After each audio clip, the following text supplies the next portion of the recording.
มีบทหวนคืนเกี่ยวกับ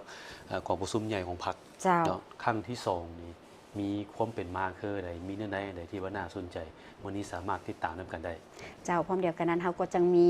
ทางเจ้าหน้าที่กรมใหญ่ตำรวจเพิ่นก็มีความพร้อมห้อยส่วนห้อยในการรับประกันความปลอดภัยในการหับใส่กองประชุมใหญ่ในครั้งนี้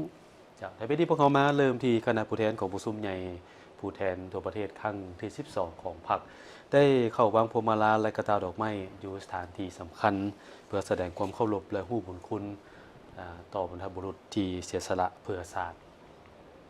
ในตอนเช้าของวันที่5 มังกร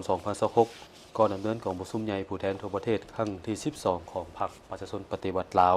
คณะผู้แทนของประชุมได้เข้าวางพวงมาลาที่อนุสาวรีย์นักรบนิรนามซึ่งได้จัดแบ่งออกเป็น2สุดคือสุทธิบิตแมนคณะบริหารงานศูนย์กลางพรรคนำโดยสหายทองรุนศรีสุริตเลขาธิการใหญ่คณะบริหารงานศูนย์กลางพรรคและตามด้วยสุดที่2ต่างหน้าจากศูนย์กลางและท้องถิ่นนำโดยพลโทแสงนวลสัญลาภ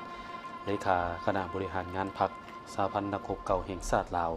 เพื่อเป็นการแสดงถึงความเคารพรักความกตัญญูรู้บุญคุณถึงคุณงามความดีน้ำใจต่อสู้อย่างพิราอาถรรพ์และบ่ยอมจำนนของบรรพบุรุษลาว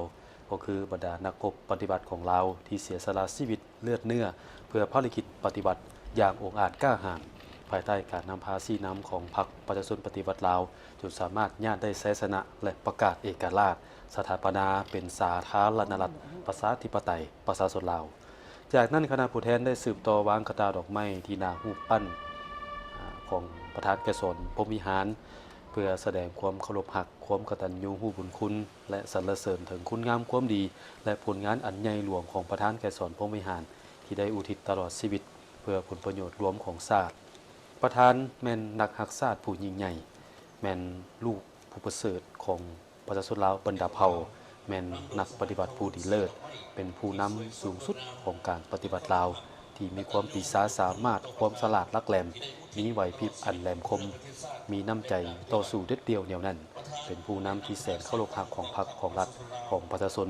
และเป็นวีรบุรุษที่ได้อุทิศตนเพื่อภารกิจปลดปล่อยชาติก็คือภารกิจปกปักรักษาและสร้างสรรค์พัฒนาประเทศชาติชีวิตและภารกิจปฏิบัติลาวของประธานแกษรพรหมวิหารได้ติดพันอย่างสนิทแน่นกับการขยายตัวของพรรคและของการปฏิบัติเฮาประธานได้นำเอาการปฏิบัติลาวก้าวขึ้นแต่ละก้าวจนสามารถย่างเอาชัยชนะอย่างสมบูรณ์และนำพาภารกิจเปลี่ยนแปลงใหม่หอมด้านและมีหลักการของพรรคเพื่อสร้างปฐมปัจจัยก้าวขึ้นสู่สังคมนิยมอย่างหนักแน่นและมีใส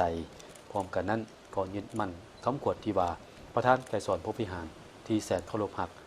ยืนยงคงตัวในภารกิจปฏิบัติอันยิ่งใหญ่ของพวกเขากาลนาน